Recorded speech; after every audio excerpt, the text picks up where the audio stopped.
Écoutez, on va attaquer. Vivre avec le diabète, impact psychologique, alimentation et vie sociale, on va en parler. Et moi, j'ai envie de commencer avec vous, Séverine. Et on va parler de l'éducation thérapeutique, on va parler du point de vue du patient et de celui du professionnel. Et vous allez me livrer votre expérience. Alors, ce qu'il faut comprendre, c'est que là, l'impact est assez restreint. On parle du patient lui-même, mais il faut voir beaucoup plus large. Il faut voir la famille, il faut voir les enfants, il faut voir l'impact aussi sur la société, il faut voir l'impact au niveau professionnel. Le diabète va impacter toute la vie du patient, mais pas que le patient. C'est beaucoup plus large dans la prise en charge. Et dans les différentes manières de prendre en charge le diabète, vous avez vu tout à l'heure, on a parlé de prévention, donc le tout public, sensibiliser au risque de ne pas devenir diabétique. Mais une fois que les patients sont atteints de diabète, on va essayer de comprendre, donc on va partir du point de vue du patient et de comprendre comment on peut aider un patient, nous en tant que professionnels, à agir de lui-même sur sa santé. Et cette façon-là de travailler, qui est inclus dans les soins, mais qui n'est pas un soin proprement dit, ce n'est pas un médicament, ça s'appelle éducation thérapeutique. L'éducation thérapeutique, ça vient du terrain, ça ne vient pas du médicament, du côté médical. L'éducation thérapeutique, c'est tous les jours au quotidien. Que peut faire une personne atteinte de diabète pour comprendre l'enjeu du diabète, comprendre comment mieux équilibrer son alimentation, comprendre qu'est-ce qu'il peut faire chez lui, un minimum d'activité physique pour éviter que les complications n'apparaissent, mais également comprendre les médicaments, comment ils agissent, comprendre au niveau des pieds qu'est-ce qui est important, et on va pouvoir orienter, aider, accompagner à tous les niveaux pour que le patient devienne autonome. Ça veut dire qu'il y a des situations où quand un patient atteint de diabète comprend pourquoi, il va pouvoir de lui-même agir. Ça peut éviter beaucoup de rendez-vous chez le médecin traitant quand on sait déjà quoi faire. Ça peut éviter beaucoup d'hospitalisations quand on se rend compte qu'il faut que je fasse attention à ça ou ceci ou cela. Ça va aider. Et ce côté-là, éducation thérapeutique, moi je compare souvent comme une médaille. Il y a un côté, ça va être la posture, la façon de discuter que va avoir le professionnel. Et de l'autre côté, ça va être l'outil qui va venir aider les patients diabétiques. Et donc, on parle d'éducation thérapeutique. Il y a différentes façons de travailler dans la vraie vie d'un professionnel. Soit on va faire de l'information, ou soit on va faire vraiment un accompagnement plus poussé. Et là, ça va être par le biais d'une montée en compétences et ça va être par le biais de formations complémentaires pour venir aider en plus les patients atteints de diabète. Alors, l'éducation thérapeutique, j'ai envie de me tourner vers vous, Nathalie, parce que vous êtes patiente experte et les patients experts, ils jouent aussi un rôle dans l'éducation thérapeutique. Alors d'abord, si vous pouvez nous rappeler ce qu'est un patient expert et nous dire quel rôle vous jouez aussi dans l'éducation thérapeutique. Alors, le patient expert, les professionnels de santé n'aiment pas toujours ce mot expert. On peut être aussi dit patient partenaire. En fait, on est expert en quelque sorte sur deux dimensions. D'abord, on est expert, je dirais, en quelque sorte de notre propre pathologie. Moi, je suis diabétique de type 2 depuis 18 ans.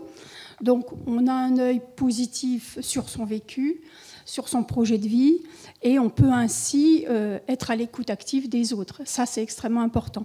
Et puis, une certaine expertise également, puisque nous avons cette formation de 40 heures pour animer des groupes et faire des entretiens collectifs, individuels, et on le manie assez bien au fur et à mesure de l'expérience sur des cafés diabète, Élan Solidaire, qui est un programme bien spécifique de la fédération, et puis voilà, d'autres animations. Je fais des ateliers nutrition, etc. Est-ce que vous prenez un sucre avec votre café diabète ?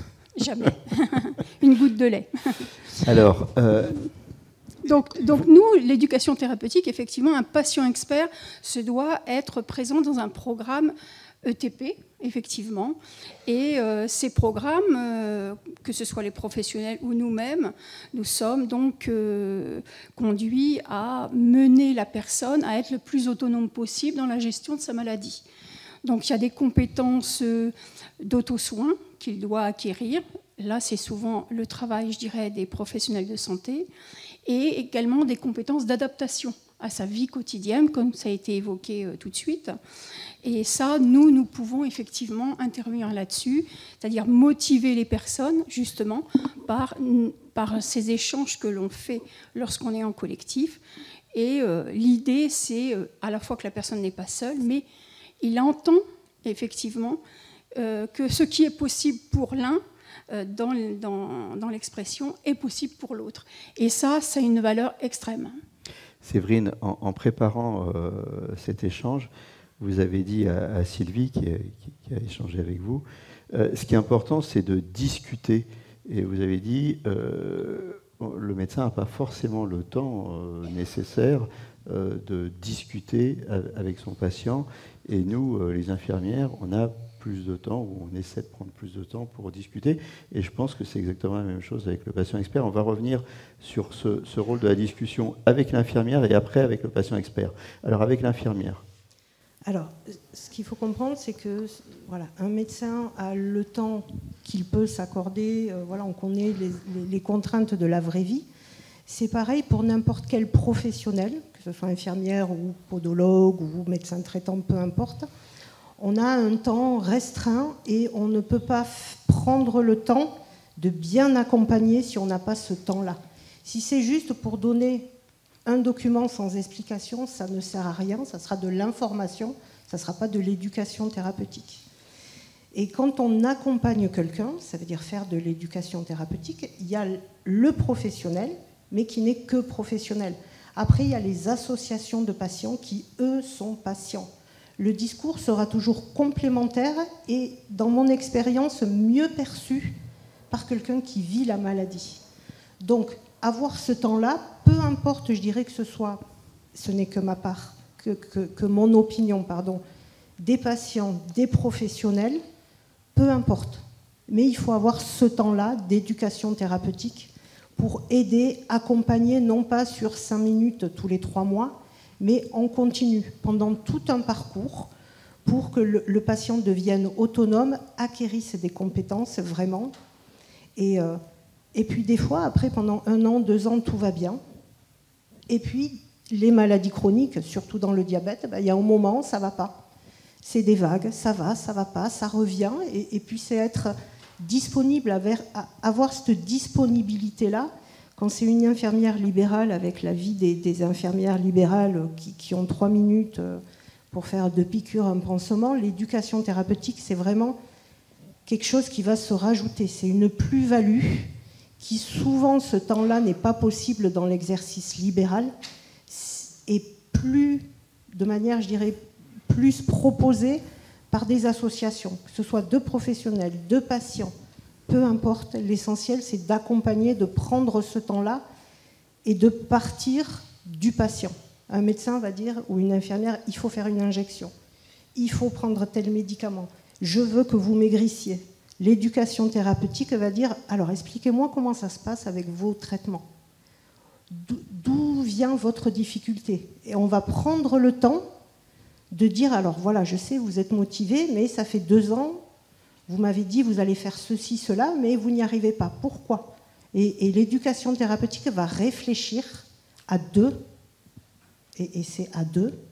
C'est pas une injonction de soins, c'est réfléchir à 2, co-construire, négocier quelque chose qui va aider le patient. Et l'éducation thérapeutique, c'est toujours un objectif du patient. Ce n'est jamais l'objectif du soignant. Et ça, c'est vraiment l'important, de partir du patient. Nathalie, quand c'est de patient à patient, j'ai vu après que vous vouliez réagir, Jean-François, je vous donnerai la parole. Quand c'est de patient à patient, ça a une force supplémentaire. Oui, probablement, effectivement. Bon, pas à tous les coups, parce qu'il y a des gens qui viennent quand même, mais qui restent dans des a priori. Donc, c'est pas toujours facile. C'est-à-dire ? Mais qui restent sur des apports alimentaires qu'ils jugent nécessaires, alors que on sent bien qu'il ne progresse pas, effectivement. Mais ce qui est intéressant, nous, on a le temps, en fait. On fait un café diabète de 2 heures, 2 heures et demie. Et en fait, quand on laisse parler les gens, au bout d'un moment, on découvre, je dirais, entre guillemets, la problématique. Alors, on peut y répondre ou on ne peut pas y répondre, mais tout n'est pas dit tout de suite. Par exemple, nous faisons aussi à la Fédération une écoute téléphonique nationale. Et là aussi, on peut prendre du temps pour... les personnes disent je ne comprends pas, je fais tout bien, mais je suis déséquilibrée. Alors, bon, on réfléchit avec eux, on les fait parler et on découvre parfois la petite problématique qui pourrait les aider. Il faut les faire parler. Il faut les faire parler, il faut avoir du temps pour ça. Jean-François, vous vouliez réagir? Oui, parce que je partage tout ce qui a été dit, sauf une chose. C'est que cette éducation thérapeutique telle qu'elle est décrite, elle s'adresse qu'à un minimum de patients. Que des patients qui sont pour la plupart du temps sous insulinothérapie intensive ou sous pompe insuline. L'immense majorité des diabétiques de type 2 n'auront jamais accès à l'éducation thérapeutique faute de moyens, alors que ce serait très bien. Et surtout, il faudrait que ça arrive le plus tôt possible. Comme je le disais tout à l'heure, au niveau de l'annonce de la maladie, c'est à ce moment-là que c'est encore plus important de pouvoir, pour éviter après les complications, le déni, la frustration et l'ensemble des choses. Donc aujourd'hui, on est totalement frustré à la Fédération française des diabétiques de l'absence d'évolution totale de l'évolution de l'éducation thérapeutique, non pas dans la forme qu'on soutient parfaitement. Je soutiens tout ce que vous avez dit, sauf que les moyens qui sont donnés actuellement ne sont pas à la hauteur. Or, la loi de l'éducation thérapeutique, et rappelez-vous, la loi HPST 2009, prévoyait un degré juste en dessous de l'éducation thérapeutique qui s'appelle l'accompagnement. Accompagnement que mettent en œuvre justement les associations, qui est très modestement dit, mais en fait c'est un travail énorme qui est fait avec des bénévoles qui sont formés aux 40 heures, plus tout un tas de l'écoute active, etc., et entretenus. Or, justement, c'est ça qu'on demande, qu'à côté de l'éducation thérapeutique, programme certifié, autorisé par les ARS, extrêmement rigoureux et très bien pour une certaine catégorie de population, il puisse y avoir le plus tôt possible un accompagnement des patients, justement dans la prise en charge de la conscience de cette maladie, de ce qu'il faut faire dans toutes les différentes phases qui vont être le déni, le refus, la frustration, avant peut-être d'arriver à l'acceptation, mais toutes ces phases-là. Et ça, on en a besoin. Les infirmières, c'est formidable, sauf qu'un patient diabétique de type 2 qui démarre un diabète, il ne va pas voir d'infirmière. Il est avec son médecin généraliste, il n'y a pas le couple infirmière comme vous faites, ou les unes ou les autres, avec des couples avec diabétos, etc., qui sont parfaits. Mais là, c'est une ressource qui n'existe pas. Et nous, ce qu'on demande, c'est que cette ressource soit accessible. C'est comme l'activité physique adaptée. On vous dit faites de l'activité physique adaptée, mais pour la démarrer, il faut avoir des ressources, des maisons sport et santé. À Paris, j'habite à Paris, pas dans un quartier isolé, on va dire. J'ai pas trouvé de maison sport et santé pour m'accueillir. J'ai pas trouvé, à part aller dans un club de sport à 30 balles ou 40 balles la séance, j'ai pas trouvé d'endroit où aller. Vous voyez, c'est ça qu'on demande pour accompagner. Tout le monde dit il faut faire de la prévention, il faut faire ceci, il faut faire cela, mais on a besoin des moyens. Absolument. On a parlé de l'infirmière, on a parlé des patients experts, mais il y en a une qui est au pied des patients et qui a peut-être un peu de temps pour leur parler. Justement, nous recevons nos patients en général entre 30 et 45 minutes. Et nous sommes le partenaire... Parlez bien dans le micro, parce que plusieurs fois, il y a des gens qui m'ont dit on n'entend pas bien quand les orateurs ne parlent pas bien dans le micro. Il faut bien approcher. Nous recevons donc les patients pendant 30 à 45 minutes. Et contrairement chez le dentiste, vous avez liberté de parler. Ça nous permet de vérifier ce que vous avez pu comprendre de vos pathologies, d'échanger et de livrer beaucoup de conseils. Pour la plupart du temps, ça a déjà été évoqué ce matin, par exemple... laver ses pieds. Prendre une douche n'est pas laver ses pieds. Prendre un gant pour prendre le temps de laver entre les orteils, parce que très souvent, les lésions arrivent entre les orteils.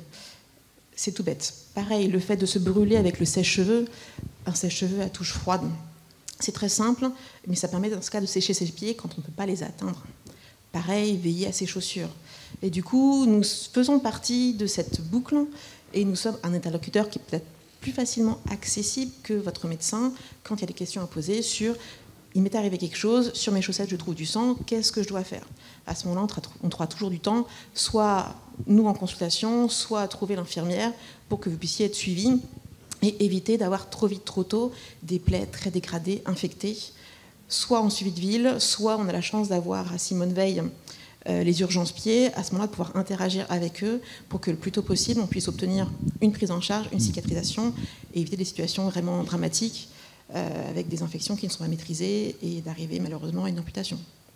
Et là c'est pareil, Jean-François Thébault, c'est pris en charge les pédicures ou pas? Alors on s'est beaucoup battu avec la sécurité sociale et maintenant les consultations, quel que soit le stade, une consultation par an peut être prise en charge avec ou sans prescription.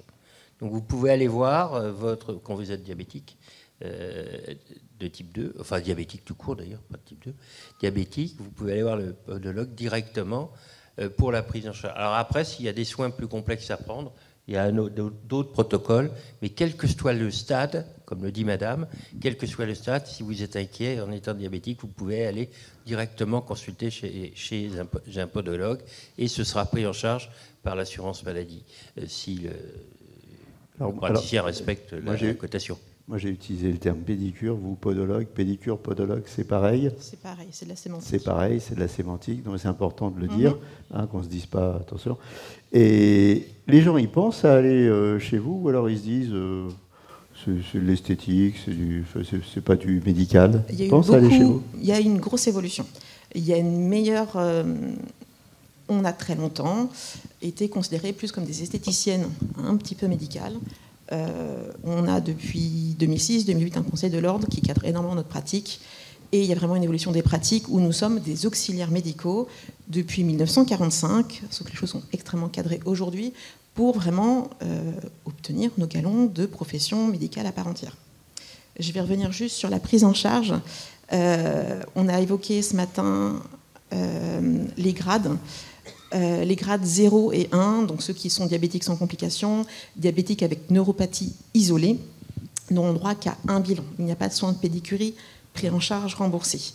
Mais vous avez peut-être des mutuelles qui vont prendre en charge des séances dans l'année. Vous avez parfois des associations comme l'ARIAF, en cas de difficultés financières, vous avez la commission exceptionnelle de prise en charge de la CPAM qui peuvent participer au règlement en fait, de vos séances. Pédicure, podologue, c'était la question voilà. de départ, sémantique. Et est-ce que les gens pensent à venir vous voir? Désolée, j'ai dévié. C'était un test pour voir si je suis. Merci.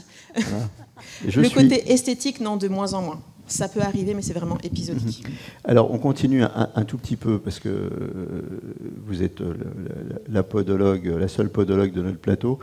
Quand on vient vous voir, les gens, ils viennent vous voir pourquoi? Ils ont déjà des plaies, ils ont déjà des pieds très dégradés. Pourquoi ils viennent vous voir? Et notamment, pourquoi ils viennent vous voir la première fois? Alors, 90% des consultations avec les patients diabétiques, ce sont des patients qui ont été diagnostiqués dans l'année. Et on leur a fait extrêmement peur avec « je suis diabétique, je vais finir amputé ». Heureusement, ça n'arrive pas. Ce qui est la fin du travail du podologue. Si, oui, ma pince, mon bistouri, voilà. 9000 amputations par an. Excusez-moi, 9000 amputations par an quand même. Oui. 9000. Bon.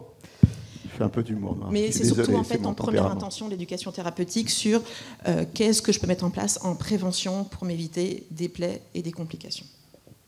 Et des plaies, ça peut arriver, mais cette année, j'en ai eu 5 et c'était une très bonne année. Plaies, on en a parlé aussi un petit peu ce matin, mais il faut rappeler les choses. Qu'est-ce qu'on fait? Il faut être prudent, nous a dit le cardiologue ce matin, et nous a dit aussi l'endocrinologue. Il faut être prudent par rapport aux plaies. Il faut déjà voir, avant de nettoyer, de traiter, il faut voir quel est l'état quel est l'état cardiovasculaire du patient. C'est ce qu'il nous a dit ce matin. C'est ça. Est-ce que je dis bien les choses? Oui. Il y a un score dont le nom m'échappe, où en fait on fait une mesure de tension entre le bras et la jambe. C'est dans le cadre d'artérite, où là, on ne touche pas. Ce sera suivi en service plaie cicatrisation. IPS. Merci. L'index pression systolique. Voilà, on a un ancien cardiologue quand même là, il ne faut pas oublier. Après, pour des diabètes non compliqués sur des petites plaies, je vous conseillerais toujours d'avoir en pharmacie des antiseptiques simples et transparents, type chlorhexidine, biseptine, savon citéal, septéal. Jamais d'antiseptique coloré. Il faut savoir qu'on évalue l'évolution de votre cicatrisation en fonction de la couleur de la plaie. D'accord. Et si vous avez le moindre doute que vous ne voyez pas d'évolution au bout de 3-4 jours, n'hésitez pas à contacter votre professionnel. D'accord. Pareil, une plaie ne reste jamais à nu dans une chaussure, dans une chaussette. Vous n'êtes jamais pieds nus dans vos chaussures, vous avez tout le temps des chaussettes. Vous mettez dès qu'il y a une plaie un pansement pour éviter que des débris, poussières, morceaux de chaussettes ou quoi que ce soit puissent rentrer dedans et fassent réagir avec une surinfection en réaction à ce corps étranger. Diabète, impact psychologique, alimentation et vie sociale, c'est le thème de cette session. Donc on va continuer. On a vu les points de vue de l'infirmière, du patient, du podologue et du contact privilégié que vous pouvez avoir avec les gens au niveau de l'éducation thérapeutique. Maintenant, on va aller sur le terrain de la bouffe, parce que la bouffe, c'est la convivialité, et la convivialité, c'est la vie aussi. Alors, je vois Amandine qui se saisit de son micro, mais ce n'est pas à vous que je vais passer la parole au début, Amandine. Léopold Feuzeau, vous m'avez dit en préparant, il y a 2 points majeurs, alimentation, activité physique, ça fait partie aussi de la vie, de la convivialité, et après on fera un focus véritablement sur comment on intègre ça, notamment au niveau de l'alimentation, comment on vit quand on est diabétique avec les autres et en convivialité. Léopold. Oui, j'ai cité, c'est vrai, uniquement l'alimentation et l'activité physique. C'est vrai que j'aurais dû ajouter le sommeil également, qui sont à mon avis 3 piliers très importants dans la prise en charge du diabète. C'est vrai qu'habituellement on parle de traitement, d'examens complémentaires, mais au quotidien, à mon avis, le diabétique doit apprendre à se recentrer par rapport à l'alimentation, par rapport à l'activité physique et par rapport au sommeil. Quand je parle d'alimentation, je pense qu'Amandine, c'est beaucoup mieux que moi ce qu'ils doivent manger. Je préférerais, dans mon propos, parler de 2 choses principalement. La première chose, c'est l'alimentation de pleine conscience, c'est-à-dire être conscient à table pendant qu'on mange, sans écran, pas de téléphone, pas d'ordinateur, pas de télé, pour la simple raison qu'on l'a vu, les médicaments coupe-faim, ils agissent sur la sensation de satiété. Quand on est discret pendant que l'on mange, cette sensation, on peut la perdre finalement. Donc, le but de se recentrer sur l'alimentation, se recentrer sur soi pendant qu'on mange, c'est de pouvoir savourer les aliments, c'est de pouvoir ressentir sa sensation de satiété en mâchant lentement, en posant sa fourchette entre 2 repas, entre 2 bouchées. Ça permet donc qu'on ressent sa sensation de satiété assez rapidement et ça limite la quantité de repas que l'on mange. C'est à peu près le résultat qui est obtenu lorsqu'on réduit la taille des plats, réduit la quantité des repas. Donc, on aboutit plus ou moins à la même réponse sans avoir besoin de médicaments. Alors ça, c'est de la sagesse, ça paraît simple, et en même temps, c'est compliqué, parce que quand, depuis tout petit, on a l'habitude de manger vite, qu'à la cantine, on nous a dit « Allez les enfants, vite, on retourne en cours, on bouffe vite », c'est difficile de se départir d'une habitude, mais qui est ancrée en nous. C'est compliqué, non ? Je sais que les habitudes sont très compliquées à changer, mais je sais également que si on n'a pas l'intention de le faire, on n'y arrivera pas. Il faut au moins avoir l'envie de le faire et commencer à le faire. Et avoir une conscience qu'il faut le faire. Qu'il faut le faire, voilà, tout à fait, oui. C'est ce que vous nous dites oui. aussi. Donc, la première chose dont je parlais, c'est la pleine conscience de l'alimentation. La deuxième chose, c'est savoir choisir les aliments que l'on mange. Et quand je fais référence à ça, je pense au Nutri-Score, qui permet de classer les aliments les uns par rapport aux autres et qui n'interdit pas d'aliments particuliers, mais qui permet simplement de choisir, lorsqu'on a 2 ou 3 yaourts différents, lesquels est un peu mieux pour notre santé. Ça, c'était par rapport à l'alimentation. Alors, ce qu'on nous a dit aussi précédemment, c'est les freins financiers, et souvent celui qui a un bon Nutri-Score, il est un peu plus cher aussi. Pas nécessairement. Non, pas nécessairement, oui. Bon. Pas nécessairement. Très bien. Allez-y. Oui. Dans le deuxième propos porte sur l'activité physique.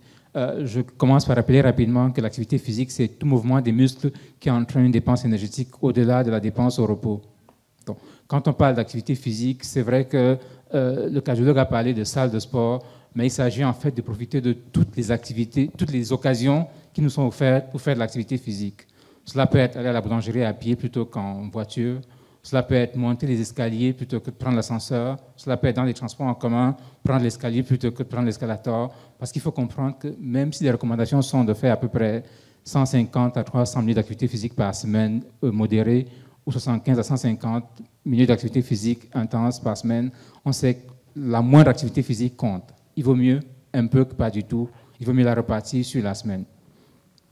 Je voudrais également faire la différence entre activité physique et sédentarité.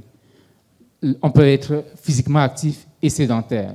Ce sont deux notions indépendantes qui ont des risques indépendants sur la santé et sur le contrôle de la glycémie. Donc, la sédentarité, c'est le fait de rester trop longtemps assis ou couché sans bouger. Donc, les recommandations sont de ne pas rester plus d'une heure assis. Il faut se lever de temps en temps pour s'étirer, se déplacer, marcher. C'est super important. Si on est sédentaire, pour faire comprendre combien c'est important la sédentarité, si on est sédentaire, on est obligé d'augmenter ce niveau d'activité physique pour contrebalancer les effets délétères de la sédentarité. Donc, le troisième point sur lequel je voulais insister, c'est le sommeil. Lorsqu'on a un sommeil régulier et suffisant, c'est 7 à 8 heures par jour à peu près, cela a un impact positif sur le métabolisme, sur le contrôle de la glycémie. Lorsqu'on ne dort pas, on a plus tendance à grignoter, par exemple. Et la meilleure façon d'avoir un sommeil régulier, c'est d'éviter d'avoir le téléphone, les écrans, une heure avant d'aller au lit. C'est de pouvoir planifier les heures de sommeil. Donc, ce sont 3 facteurs simples sur lesquels on a la capacité d'agir, nous, qui, à mon avis, peuvent aider à contrôler un peu plus correctement la glycémie. Et vous avez oublié un truc. Vous nous avez dit en préparant, et ne pas oublier le tabac, surtout. Et là, vous m'en parlez pas. Alors, j'en parle pas beaucoup parce que je pense que le cardiologue en a parlé déjà un tout petit peu. Enfin, oui, il y a le tabac, il y a l'alcool, également, qui sont d'autres modes de vie sur lesquels on peut agir. Oui, le tabac, en dehors du fait qu'il augmente le risque de diabète chez les personnes qui ne sont pas diabétiques, le tabac, c'est un des facteurs de risque des complications du diabète, des complications chroniques. Je pense qu'on a dû en parler assez longuement dans la journée. Et l'alcool également, c'est un facteur de risque des complications chroniques du diabète. Ne vous fiez pas aux slogans qui disent qu'un verre de vin par jour, c'est bon pour la santé. Ce n'est pas vrai du tout. Si on parle de la santé globale, parce qu'on a des études qui démontrent que dès le premier verre d'alcool, par exemple, on augmente le risque de cancer. On ne parle pas de diabète, on parle de cancer, c'est vrai, mais on sait également que le diabète est un facteur de risque possible de cancer. Donc, la vie du diabétique au quotidien, c'est des petites choses qu'il faut connaître et qu'il faut essayer de moduler en se disant qu'il vaut mieux faire un tout petit peu que de ne rien faire du tout. Alors, il y a des petites choses, et puis il y a le gros dossier. Le gros dossier, c'est quand même l'alimentation, parce que c'est compliqué. C'est compliqué, l'alimentation.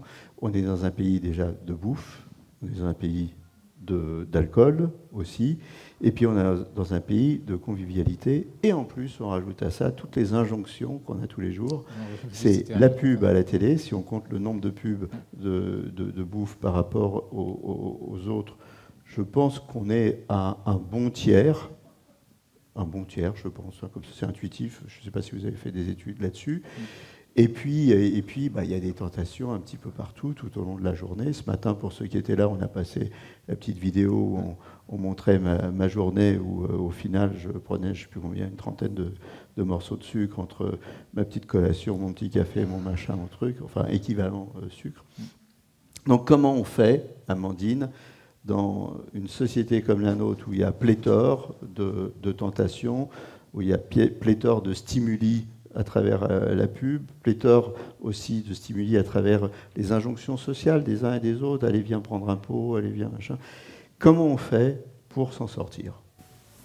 Bon, déjà je suis d'accord sur les petites choses. Ça c'est très important. C'est quand on est diagnostiqué de diabète de type 1 ou de diabète de type 2, c'est un coup de massue et on se dit grosse annonce, gros changement. Et donc à partir de là, on rentre dans quelque chose qui peut être un peu excessif dans la mise en œuvre. Par exemple, à partir d'aujourd'hui, alors soit on est dans le rejet, on parlait des différents stades d'accueil de la maladie, soit on est dans le rejet, et dans ce cas-là, on est quasiment dans l'auto-sabotage. Ah oui, le sucre, c'est pas bon pour moi, ok, j'y vais à fond. Soit on décide de mettre en place des mesures adaptées, et dans ce cas-là, on peut être drastique, et c'est presque problématique, de la même façon qu'on parlait du sport tout à l'heure. Être complètement sédentaire au quotidien et mettre en place 3 heures de sport le week-end, tout d'un coup, c'est absurde. Il en est de même pour l'alimentation. Et c'est plutôt les petits changements, les petits équilibres du quotidien qu'on va chercher à mettre en place plus que les restrictions complètes. Je crois qu'à la fin de cette journée, on l'a bien compris. Et donc, l'erreur, ce serait de se dire, je suis invité à un goûter d'anniversaire, j'ai pas le droit au gâteau, j'ai pas le droit au petit verre de jus, j'ai pas le droit à tout ça, et on se sent coupé socialement. L'alimentation, avant tout, c'est aussi un facteur d'intégration sociale. Et donc d'être le seul à pas avoir le droit de manger quelque chose pendant ce temps que tous les autres se régalent, c'est un facteur d'exclusion. Donc il y a déjà cette maladie qui est annoncée, qui est un sujet. L'alimentation n'a pas de raison d'être un facteur supplémentaire de différence vis-à-vis des autres. Pas du tout. Une alimentation équilibrée intègre cette notion de sociabilisation. On peut tout à fait avoir une petite part de gâteau, c'est simplement qu'il va falloir associer les principes de bon sens de l'équilibre à côté. Donc la part de gâteau seule, on va l'éviter, on va y associer d'autres choses à côté qui vont ralentir la progression des glucides. Donc avoir des fibres, avoir...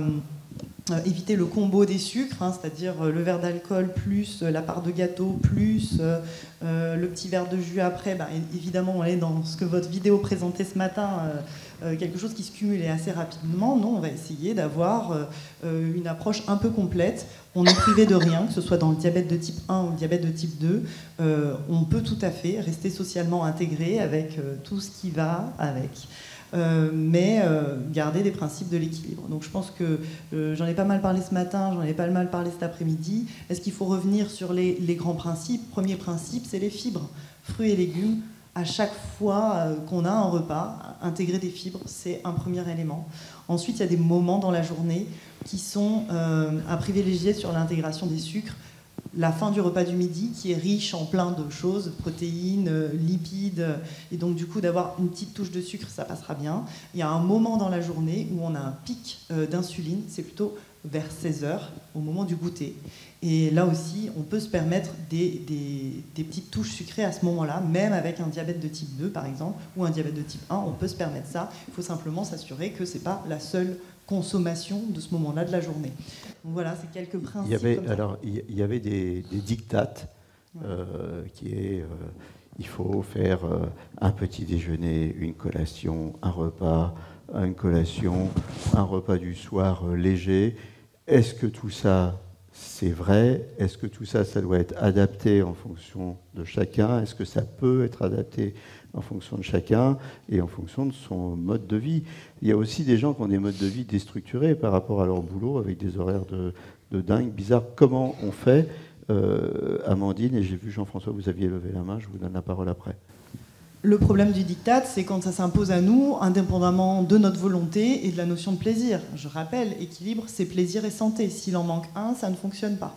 Donc, le diktat d'avoir un petit déjeuner le matin, si on a la nausée en le prenant, c'est non, évidemment non. Mais par contre, si on est en hypoglycémie à 9h, il va falloir quand même réfléchir à comment on adapte, en effet, et là il faut faire des adaptations, comment on adapte les choses pour ne pas être en hypoglycémie dans la matinée, et physiologiquement, surtout quand il y a un diabète de type 2 ou de type 1, on a besoin d'apports réguliers dans la journée.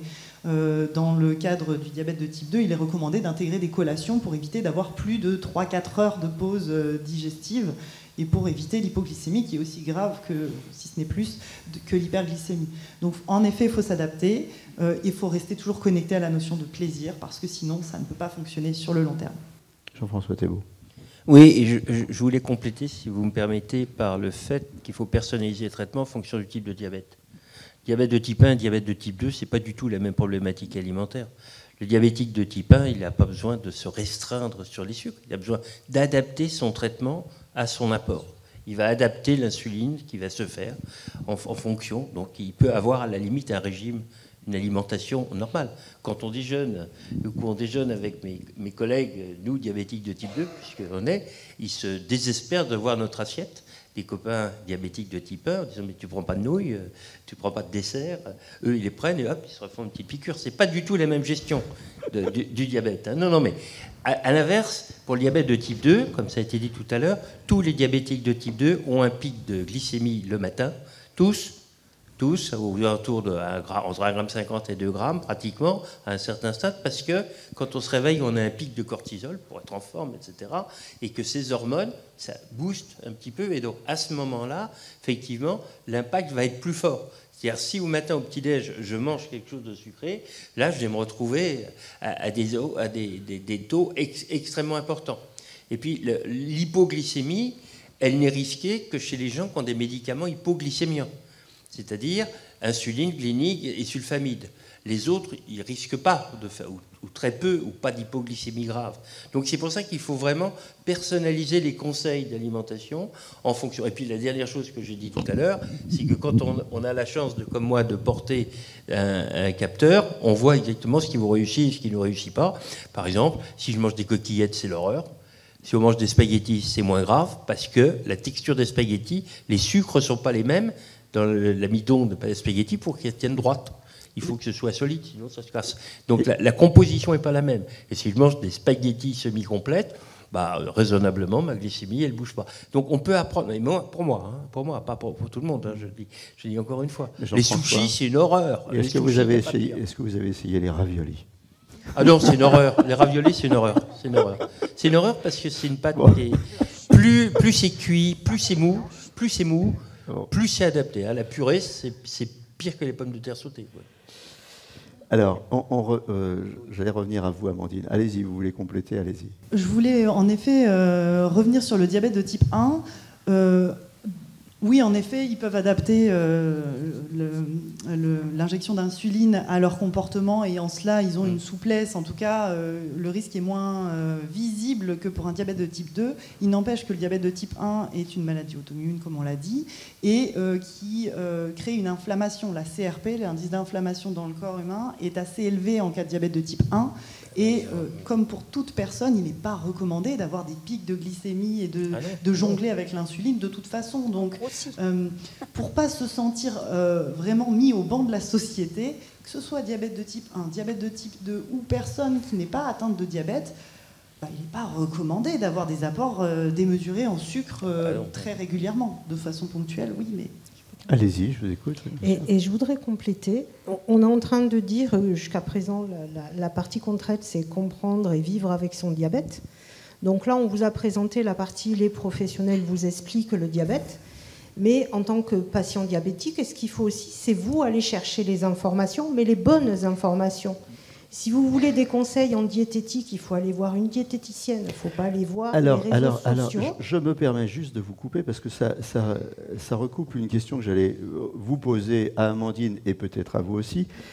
Comment on s'y retrouve et qui on va voir? Est-ce qu'on va voir un diététicien, un médecin nutritionniste, un coach en nutrition, un naturopathe, un micronutritionniste? On va voir qui et qui fait quoi et qui est charlatan dans tout ça et qui ne l'est pas. Alors, je dirais, il y a le bon sens. Quand on doit revoir son alimentation, on ne va pas voir quelqu'un dont ce n'est pas le métier, qui n'a pas fait d'études pour ça. Donc, si on veut gérer son alimentation, qu'on soit diabétique ou pas, le métier, l'expertise de l'alimentation, c'est une diététicienne. Quelqu'un qui va se nommer nutritionniste, peu importe le début, une infirmière nutritionniste, par exemple, ça va être une infirmière qui a fait 3 ans d'études infirmières et 20 heures de plus à côté.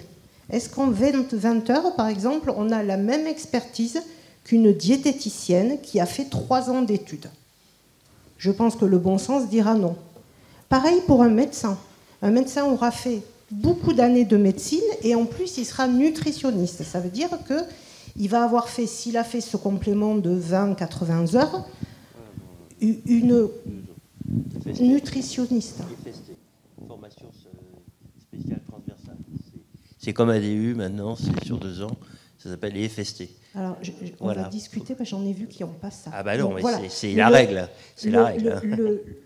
La logique ferait que vous allez aller chercher celui qui a l'expertise. Si vous voulez des conseils médicaux sur des traitements, ça va être un pharmacien, le médecin traitant, une infirmière. Si vous voulez un conseil, je ne sais pas moi, pour schématiser en mécanique, vous n'allez pas voir un peintre.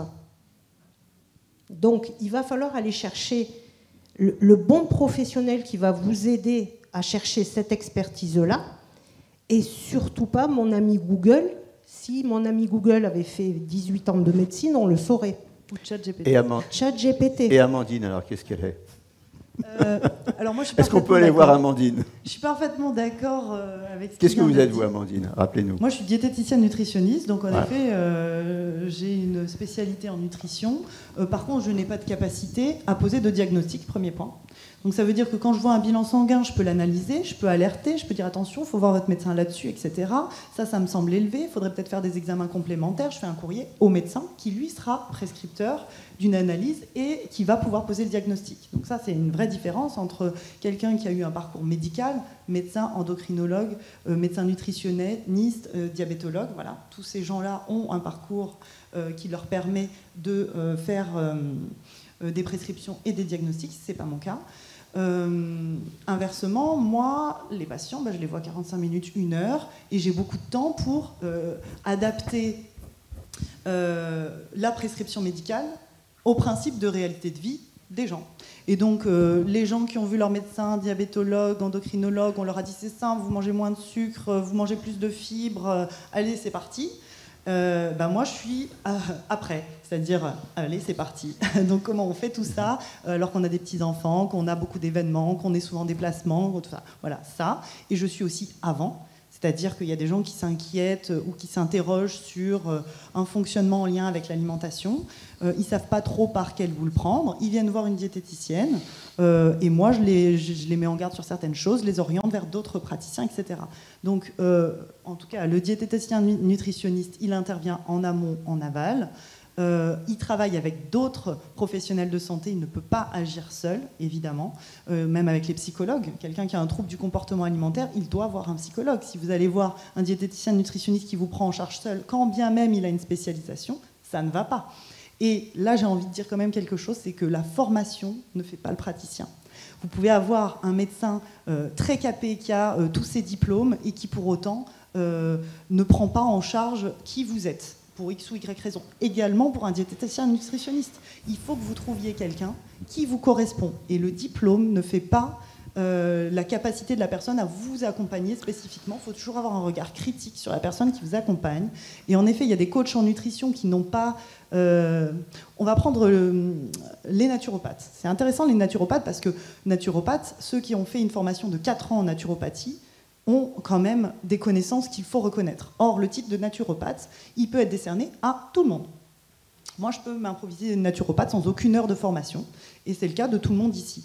Donc, il faut savoir s'interroger, voir qui on a en face, se poser des questions et être critique. Ça, c'est toujours le cas, quel que soit le diplôme. Il y a des bons naturopathes. Et si on a besoin d'infos, il ne faut pas oublier qu'il y a une fédération des... Voilà, non, mais c'est vrai. Alors, là, il y a quand même... Donnez-moi l'occasion de faire la publicité. Là, c'est très bien. Donc, premièrement, tout à fait d'accord, méfiez-vous. Et méfiez-vous surtout de ceux qui vous disent on va traiter votre diabète, on va vous guérir. Ça n'existe pas. On ne guérit pas du diabète. On peut être en rémission. Méfiez-vous de tout ça. Mais ce que je veux dire, c'est qu'à la fédération, on vous offre gratuitement et c'est offert à tout le monde. Il n'y a pas besoin d'être adhérent, il n'y a pas besoin d'être diabétique. C'est ouvert à tout le monde. Il y a un site sur lequel, ce site, vous avez tous les conseils, les adresses ressources et qui vous envoie vers les associations locales, comme vous dans l'Oise, par exemple, vers les associations locales. On a un kit de livret d'accueil, ça s'appelle. Livret d'accueil dans le diabète. Livret d'accueil dans le diabète de type 1, livret d'accueil dans le diabète de type 2, livret d'accueil dans le diabète gestationnel, justement pour expliquer avec des vidéos, des visios sur du temps long, parce que ça ne peut pas être fait, comme ça dit, à toute vitesse, pour que les gens prennent le temps de le lire. Et puis, on a tout un tas de programmes qui sont des programmes qu'on appelle Slow Diabète, 2 fois par an, sur 3 semaines, 18 vidéos qui sont à chaque fois sur un sujet. Et là, celui du printemps dernier, c'était sur l'alimentation, 18 vidéos qui ont été, depuis la conception des aliments jusqu'à l'atelier cuisine, qui permettent, sur ce sujet, d'aider les patients. Et puis, surtout, vous pourrez trouver, en téléphonant, si vous avez des soucis, un accueil avec des patients experts formés non seulement à l'éducation thérapeutique, mais formés également à l'écoute active, qui pourront vous conseiller, non pas vous traiter, parce qu'on n'est pas là pour traiter les gens, on n'est pas là pour remplacer, mais qui pourront vous conseiller. Donc on apporte ça. Alors après, on peut aller voir ailleurs, il y a d'autres structures, bien évidemment, mais tout ça, c'est à disposition de vous toutes et tous. Donc utilisez-le. Merci de ce moment. Je vous repasserai la parole après. Léopold, et après, je voudrais qu'on focus sur un dernier thème avant la fin. On va parler de la charge mentale quand même, qui est importante.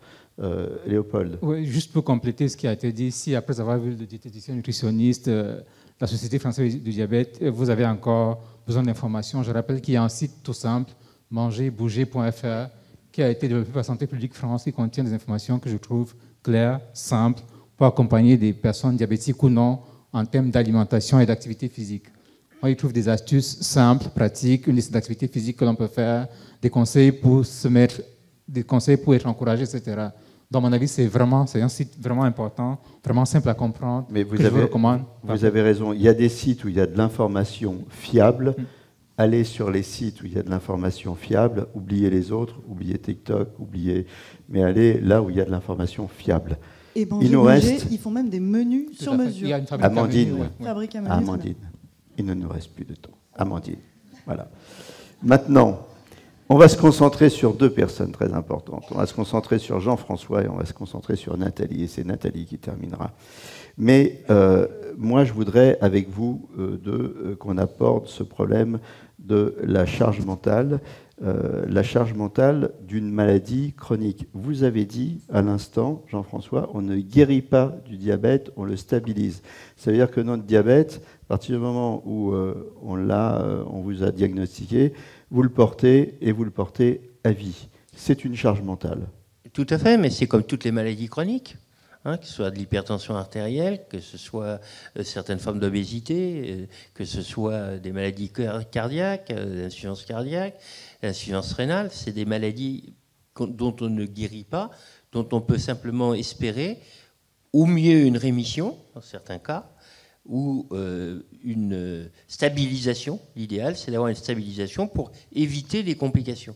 Donc ça, il faut le comprendre. Je vous le disais tout à l'heure, ou ce matin, le traitement du diabète, il y a 2 choses. Premièrement, équilibrer l'équilibre glycémique pour éviter de mourir d'un coma diabétique ou d'une hypoglycémie dramatique. Donc ça, c'est l'équilibre. Mais surtout, éviter la survenue des complications. Donc voilà. Donc ça, c'est une charge mentale qu'on identifie maintenant. Alors dans la charge mentale, il y a 2 parties. Il y a une partie qu'on appelle le fardeau de la maladie, qui est ce dont vous avez parlé, non, c'est pas vous, mais qui a parlé la personne précédente, de dire on doit surveiller, etc., pas prendre les traitements. Moi, ça me nubile. Ça, c'est ce qu'on appelle le fardeau de la maladie. Et puis, il y a les conséquences mentales de la maladie. Conséquences, c'est d'ailleurs la journée mondiale du diabète, qui aura lieu le 14, est sur diabète et santé mentale. Et on va vous présenter des études à ceux qui viendront. C'est ouvert, c'est gratuit, c'est à la Maison de la Chimie. Le 14 novembre, on a fait une énorme étude, enfin énorme oui, sur 3000 patients diabétiques de type 2 pour apprécier leur retentissement sur la santé mentale, c'est-à-dire sur des index qui sont des questionnaires qui sont validés internationalement, connaître le degré d'anxiété et le degré de dépression. On a pris ces 2 indicateurs qui sont vraiment de la charge mentale importante. Et on constate d'abord que les femmes ont plus de charge mentale que les hommes d'une manière générale, pour tout un tas de raisons sur lesquelles je ne vais pas m'appesantir, mais on constate aussi la charge mentale liée au milieu social. Et pour vous donner simplement un chiffre, mais il y en a beaucoup d'autres, quand les personnes ont un revenu supérieur à 2900 € par mois, ils ont une charge mentale, enfin un degré d'anxiété ou de dépression de répercussion d'anxiété et dépression de leur diabète, DT1 ou DT2, qui est de l'ordre de 10%. Quand ils ont un revenu inférieur à 1 400 €, on monte à un degré qui est de l'ordre de 30-33%. On voit à quel point le niveau social, les complications dans la vie courante, parce que l'alimentation, l'argent, le métier, les répercussions, on n'a pas du tout parlé des répercussions sociales du diabète, hein, les métiers interdits, le permis de conduire, les enfants qui ne peuvent pas faire les études comme il faut, l'angoisse à la cantine quand il faut se piquer, il faut se cacher, etc. Tout ça, ça impacte, et on voit que le niveau social impacte encore plus les patients les plus précaires avec les moins de revenus. Voilà ce que je voulais dire en quelques mots, qui est très important, cette charge mentale et cette répercussion sur la santé mentale, qui sont deux choses un petit peu, la charge mentale c'est le fardeau, et la répercussion sur la santé mentale, qui sont deux notions un tout petit peu différentes, mais extrêmement importantes, et qui peuvent avoir des retentissements très importants chez les personnes, qui peuvent aboutir, notamment chez les ados au moment de la transition, à une rupture de traitement, au rejet complet du traitement, ils arrêtent leur traitement, etc. Et c'est les moments très, très dramatiques. Les métiers interdits, pompiers, armés, conducteurs. Tout à fait, il y a des métiers pour lesquels... Pilote, peut-être, non? Pilote d'avion, oui, pilote, tous les... Voilà, police, gendarmerie, pompiers, pilote, la marine aussi, par exemple, et qui sont en plus la plupart des métiers, des professions à passion. C'était les enfants, les ados, ils ont envie de faire ce métier, ils s'accrochent. On a des exemples fameux, Alizé Agier, qui est championne du monde de karaté. Championne du monde de karaté. Elle a été refusée dans la police, parce qu'elle est diabétique de type 1, vous voyez. Mais on en a une jeune femme polytechnicienne, reçue au concours, refusée à Polytechnique parce qu'elle est diabétique. Enfin, je pourrais multiplier les exemples. Les seuls qui ont fait un effort récemment, c'est les pompiers civils, pas les pompiers militaires. Charge mentale et psychiatrie. Est-ce que c'est pris en charge? Est-ce qu'on... Alors, il y a deux choses différentes. Il y a les répercussions psychologiques de la maladie chronique, dont je viens de vous parler, et il y a de l'autre côté les maladies chroniques chez les patients atteints de désordres psychologiques, de maladies mentales, schizophrénie, paranoïa, bipolarité, etc. C'est deux secteurs totalement différents. On voit que les enjeux ne sont pas du tout les mêmes, même si au total, ça risque de faire une déstabilisation de la maladie chronique avec des accidents dramatiques. Mais c'est vraiment deux prises en charge complètement différentes. Et pour ce qui concerne donc les retentissements psychologiques des maladies mentales chez les gens qui ne sont pas atteints d'une maladie psychotique, par exemple, actuellement, ce qu'il y a, l'assurance maladie essaye de mettre en place, enfin quand je dis essaye parce que c'est après l'expérimentation, le parcours Mon soutien psy, hein, qui permet aux patients qui sont dans cette situation d'aller voir des psychologues directement, sans prescription, pour faire état de leur mal-être ou de leur complexité, à condition de trouver des psychologues qui voudront bien les recevoir, et c'est pris en charge par l'assurance maladie, et c'est extrêmement important, et on soutient ça 1000 fois. Et bien, vous savez quoi?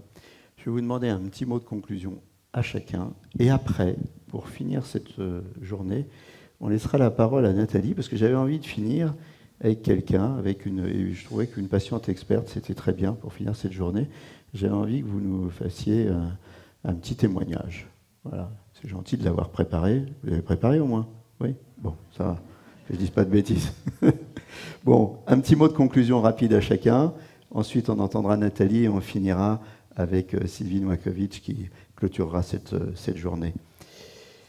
Amandine, c'est possible en 30 secondes, un petit mot de conclusion? Ça va être difficile pour Amandine. Je vais être très condensée parce que je pense qu'on a abordé plein de sujets. Pour moi, la conclusion, c'est quand on est atteint d'une maladie chronique, on se sent souvent désarmé. C'est important de pouvoir s'en référer à différents thérapeutes ou experts ou personnes tournées vers ce sujet, que ce soit des associations ou autres. Et donc, moi, ce que je trouve bien dans un événement comme ça, c'est que ça met en lien. Là où, majoritairement, quand on est fermé dans notre pratique, ça se passe pas forcément toujours. Donc, je trouve que les événements comme ça sont super. Je ne sais pas ce que vous en pensez. C'est gentil, on vous réinvitera, Amandine. Ah, ouf, j'ai chaud. Léopold. Voilà. Léopold, allez, on va voir si on vous réinvite, vous. Oui, ce que je peux dire surtout, c'est que, et ça a déjà évoqué précédemment, c'est que lorsqu'on est diagnostiqué diabétique, il faut comprendre que c'est vrai qu'il y a une charge mentale, mais c'est aussi vrai que c'est une occasion de changer de comportement. Et il faut embarquer là-dedans toute la famille, tout l'entourage, parce que les recommandations que l'on fait aux diabétiques sont les mêmes que l'on ferait à n'importe qui, avoir une alimentation saine. Et le fait d'embarquer tout le monde, on l'a dit précédemment, lorsqu'on a 2 parents diabétiques, on a 60% de risque de diabète. Donc, le fait de changer les comportements pour les parents et pour la descendance, ça réduit le risque de diabète chez les descendants et ça améliore le contrôle de la glycémie des personnes qui sont malades. Donc, c'est une aventure, à mon avis, qu'il faut considérer en famille sans faire de séparation dans les comportements. Tout le monde doit adopter la même attitude, à mon avis, en termes d'alimentation, en termes d'activité physique et en termes de tout le reste. Aurélie? Je vais reprendre le slogan des dentistes « Aime tes dents », je vais vous dire « Aime tes pieds ». Une consultation par an, ne serait-ce que pour vous rassurer sur votre santé et sur les risques potentiels pour vos pieds. Et ce sera l'occasion de papoter sur plein d'autres sujets pour faire justement l'éducation thérapeutique, pour être sûr que vous soyez sur les bons rails. Séverine? Moi, je dirais que mon mot-clé à moi, c'est la prévention. Les chiffres et les projections diabète des années à venir sont effrayants. Diabète, obésité, c'est effrayant. Et je dirais que si on fait de la prévention, il faut déjà commencer par nous-mêmes, balayer devant sa porte. Qu'est-ce qu'on mange en famille, quel discours on a sur l'activité physique, sur les repas. Commencer déjà par soi-même, agir déjà sur soi, pour après avoir un impact plus loin. Et agir sur soi, ça veut dire aussi éduquer ses enfants, parce que ce qu'on fait à la maison à manger, les habitudes alimentaires qu'on donne, c'est les habitudes alimentaires qu'on transmet. Ça, c'est important. Jean-François Thébault. Beaucoup d'espoir, vous avez vu, il y a beaucoup de traitements qui arrivent, il y a beaucoup de techniques qui arrivent, donc surtout pas discriminer les personnes qui sont atteintes de maladies chroniques, c'est pas un handicap, mais il faut vivre avec, et comme ça a été dit dans la famille, ça fait du bien à toute la famille de changer le traitement. Et puis, puisque c'est la mairie d'Enghien qui nous invitait, je veux les remercier de cette occasion et leur rappeler au passage leur responsabilité importante de la mairie et des collectivités territoriales sur ces sujets-là. Notamment l'alimentation, l'activité physique, l'aménagement du territoire, avoir des bancs pour les vieux pour qu'ils puissent s'asseoir quand ils se marchent. Et puis la cantine scolaire, avoir des produits sains, durables et un aliment ultra transformé dans les cantines. Voilà Madame le maire. Je pense qu'à Enghien, ils font ce qu'il faut, parce que d'ailleurs, ça fait quand même une vingtaine d'années maintenant qu'on fait ces congrès médicaux.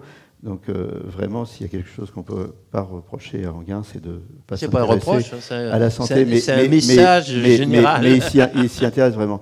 Alors moi, écoutez, avant de passer la parole à Nathalie, je voulais remercier la fédération, parce que je vais vous dire une chose.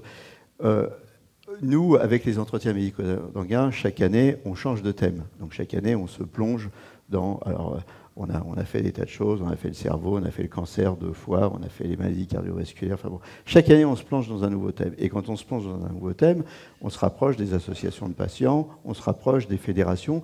Et très souvent, le premier réflexe des associations ou des fédérations, c'est de dire « Mais qu'est-ce que c'est ? Vous êtes qui ? Pourquoi vous vous intéressez à nous ?» Et ils ont une réaction plutôt de méfiance. Et vous nous avez vraiment accueillis et vous nous avez aidés et vous êtes là et vous avez participé, Claude ce matin, vous cet après-midi, vous avez un stand. Et donc je voulais vous remercier, Nathalie aussi à qui on a donné la parole, je voulais vous remercier parce que vraiment vous avez eu une attitude très positive vis-à-vis de nous, des entretiens et du thème qu'on voulait traiter. Et ça je voulais vous remercier parce que c'est pas forcément commun. Donc merci encore de votre accueil. Nathalie. C'est notre job, c'est notre job. On fait notre oui, job, mais c'est pas tout le monde. Donc, quand ça se passe bien, il faut le dire. Il ne faut pas simplement dire quand ça se passe mal. Nathalie, allez, vous vous levez, on vous écoute. C'est vous qui faites la fin. Allez, on écoute. On l'applaudit, Nathalie, et on l'écoute religieusement. Allez bien au milieu de la scène. Là, alors, je vous fais mon témoignage pour moi. Au milieu de la scène. D'accord, si vous voulez. Voilà, allez. Les patients en vedette, Nathalie en vedette. Nathalie, je vais vous dire mon témoignage à moi, c'est-à-dire mon vécu effectivement en termes de diabète. En fait, dans mon malheur, j'ai eu une petite lumière. C'est-à-dire que ma mère a été diagnostiquée qu'à l'âge de 61 ans, donc diabétique de type 2. Alors, je me suis un peu réveillée, je me suis dit, oulala, t'as 20 kilos de plus par rapport à aujourd'hui. Bon, t'es un peu sédentaire parce que tu vis dans la campagne, t'es toujours en voiture, t'as 3 enfants à t'occuper pour qu'ils progressent bien. Et Ça, je l'ai bien réussi parce que mes enfants sont formidables, beaux, et voilà. Et donc, effectivement, je me suis occupée et de mon travail tout le temps, la voiture et mes enfants. Donc, évidemment, j'ai commencé à dire « Oula, t'es à risque, va voir ton médecin ». Tous les ans, on faisait une prise de sang, de glycémie. Et puis, un jour, la glycémie a commencé à monter à 1,26. Ça, c'était en décembre. Au mois de mai, c'était 1,46. Bon, il m'a dit, votre compte est bon, quoi. Allez, on commence les médicaments. Donc, ça a été, même si je m'y préparais, c'était quand même un coup de bambou. On a toujours un petit recul, un petit déni. Et puis, bon, au bout de 6 mois, j'ai bien pris mes médicaments, etc. Mais j'ai quand même toute cette culture alimentaire dont il fallait que je me débarrasse. Et c'est pas facile, hein, effectivement. Donc, j'ai effectivement mis à peu près 2 ans, je l'avoue, à mieux manger, en tout cas à introduire très très régulièrement des légumes. Et puis un petit peu plus tard, 4 ans plus tard, parce que bon, je travaillais encore, je me suis mis donc à la marche nordique. Je me suis dit, ça va faire bouger beaucoup de muscles, notamment les bras, et ça va me gérer un petit peu le diabète. Et effectivement, c'est tout à fait ce qui s'est passé. D'ailleurs, je suis même devenue animatrice de marche nordique pour me dire, allez, t'emportes les gens, etc. Et au moins, tu seras obligée d'y aller parce que tu es l'animatrice, effectivement. Donc, vous voyez, comme ça a été dit au cours de la journée, il ne faut pas se précipiter, effectivement, il faut informer, donner quelques moyens aux personnes pour qu'ils atteignent effectivement certains objectifs, un par un, ça c'est important, parce que si vous leur donnez tout d'un seul coup à faire, effectivement, ils vont tout jeter et ils vont vous dire au revoir. Donc c'est ce que nous faisons, nous, dans les associations, effectivement, et c'est pour ça que j'ai voulu rentrer dans l'association. C'est effectivement partager un peu ce parcours, écouter la souffrance des autres, hein, effectivement. Ça nous permet, dans nos cafés diabète, d'entendre le vécu, mais surtout la souffrance derrière que représente cette gestion, parce qu'il y a effectivement des freins au niveau familial, au niveau sociétal, au niveau professionnel. Tout ça, on essaye un peu de dénouer et que les personnes puissent être beaucoup plus à l'aise, effectivement, et avoir du répondant, effectivement, par rapport à ces personnes. Moi aussi, hein, j'ai essuyé quelques réflexions, etc., que j'ai pu contrer d'ailleurs. Et ce qui est toujours rigolo, c'est que j'essaye aussi de faire ma prévention au sein même de ma famille. Quand je réunis mes 3 enfants, qui sont grands maintenant, hein, bien sûr, alors ils se fichent tout le temps de moi, hein, évidemment, à chaque fois je leur répète. Je dis, on mange équilibré et surtout on bouge. Bon, en général, les 3 le font, effectivement. Aucun, à ce jour, n'est diabétique. Mon fils fait le marathon de Paris, mes filles bougent aussi, du canoë-kayak, enfin des choses comme ça. Mais à chaque fois, je leur répète. Donc, ils ne sont pas en surpoids, ils bougent quand même. Et j'espère qu'un jour, soit ils ont la génétique et ils seront effectivement diabétiques de type 2 le plus tard possible, ou jamais.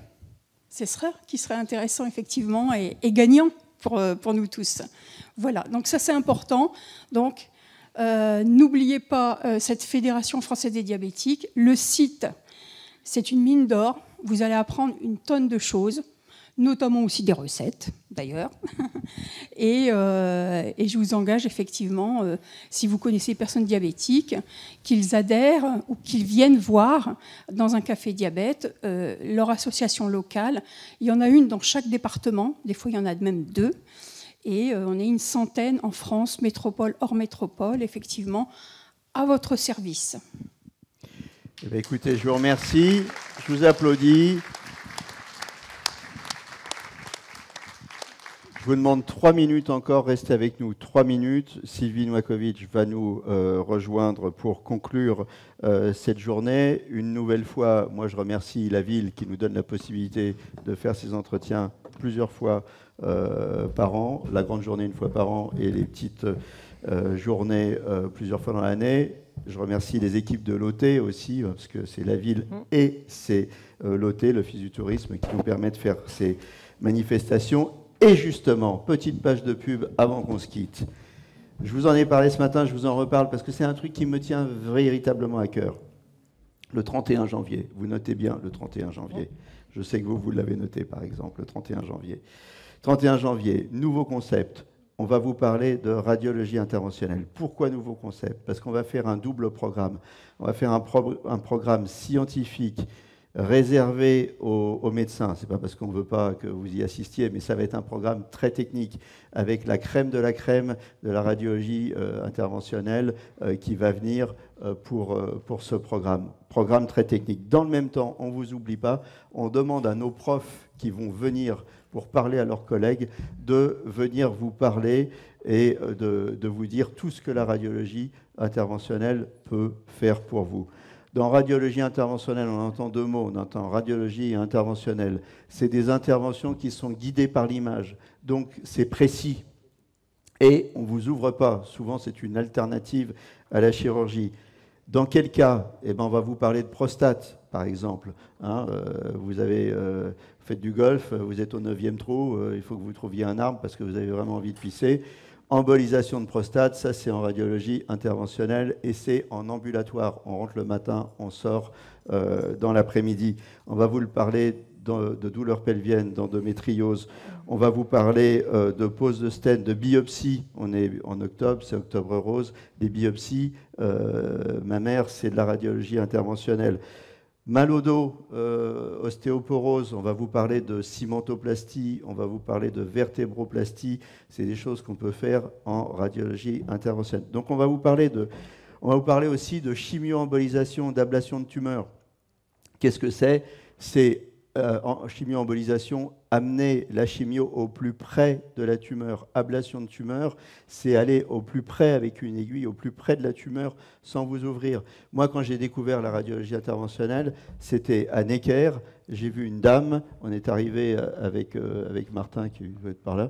On est arrivé, il est là. On est arrivé à 7h du matin au bloc, hop, on se met en tenue, et puis il y avait une dame qui était là sur le scanner, et puis cette dame, hop, on a regardé où était sa tumeur, on a regardé comment on mettait les aiguilles, hein, pour aller au plus près de la tumeur. Bon, on la remet dans le scanner pour voir comment est positionnée l'aiguille par rapport à la tumeur. On se dit, on mettrait bien une deuxième aiguille pour entourer la tumeur. Hop, on met la deuxième aiguille. Enfin bref, elle a fait 3-4 allers-retours comme ça dans le scanner. Et après, thermoablation.